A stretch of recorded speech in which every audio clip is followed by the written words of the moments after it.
Hi friends, இன்றைக்கி வாழைக்காய் fry எப்படி செய்யுதுன்னு பார்க்கலாம். அதுக்கு தேவையான பொருட்கள்: ஒரு வாழைக்காய் எடுத்து தோல் சீவிட்டு அதை குட்டி குட்டி பீஸாக இந்த மாதிரி கட் பண்ணி வச்சுக்கோங்க. ஒரு பெரிய வெங்காயம் சின்ன சின்ன பீஸாக கட் பண்ணிக்கோங்க.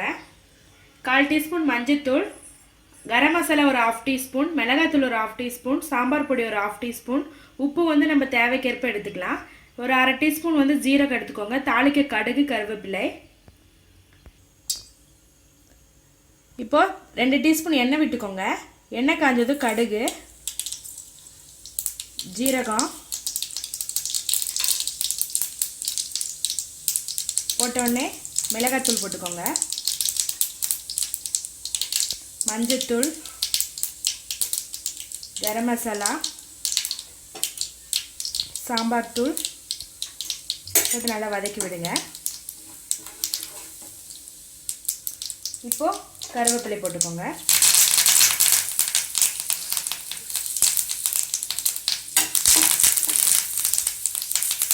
கட் பண்ணி வச்சிருக்க பெரிய வெங்காயம் போட்டுக்கோங்க. வதக்கி விடுங்க.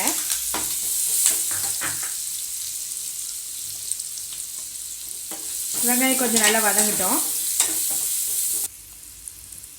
வெங்காயம் வந்து ஃபுல்லாக வதங்க தேவையில்ல, ஆஃப் வதங்கினா போதும். இப்போ பாதி வதங்கிடுச்சு. இப்போ வாழைக்காய் போட்டுக்கோங்க. வாழைக்காய் எப்போவுமே கட் பண்ணோடனே தண்ணியில் போட்டுருங்க, இல்லைன்னா வந்து கருப்பாயிடும்.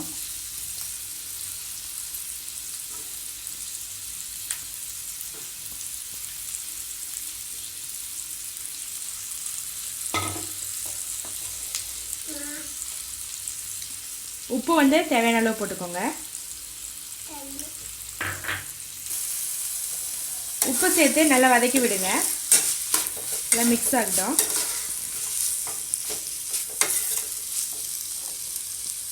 இப்போ வந்து இதை வந்து க்ளோஸ் பண்ணி வச்சிடலாம். 3 நிமிஷம் கழித்து இதை ஓப்பன் பண்ணி வதக்கி விடலாம். 3 நிமிஷம் ஆயிடுச்சு. இப்போ ஓப்பன் பண்ணலாம்.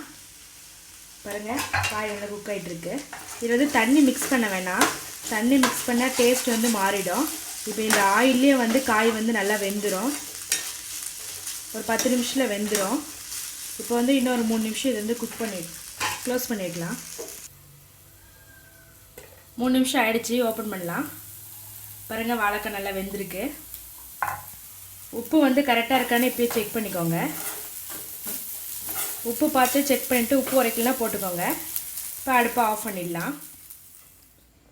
ரொம்ப டேஸ்டான வாழைக்காய் ஃப்ரை ரெடி பண்ணிட்டோம். இது ரொம்ப ஈஸியாக 10 நிமிஷத்தில் செஞ்சிடலாம். தயிர் சாதம், வெரைட்டி ரைஸ்க்கெல்லாம் சைட் டிஷ்ஷாக யூஸ் பண்ணிக்கலாம். இதே போல் நீங்களும் ட்ரை பண்ணி பாருங்கள். பிடிச்சிருந்தா எங்கள் சேனலை சப்ஸ்கிரைப் பண்ணுங்கள். ரேவதிஸ் தமிழ் கிச்சன் பார்க்குற எல்லாருக்கும் ரொம்ப நன்றி.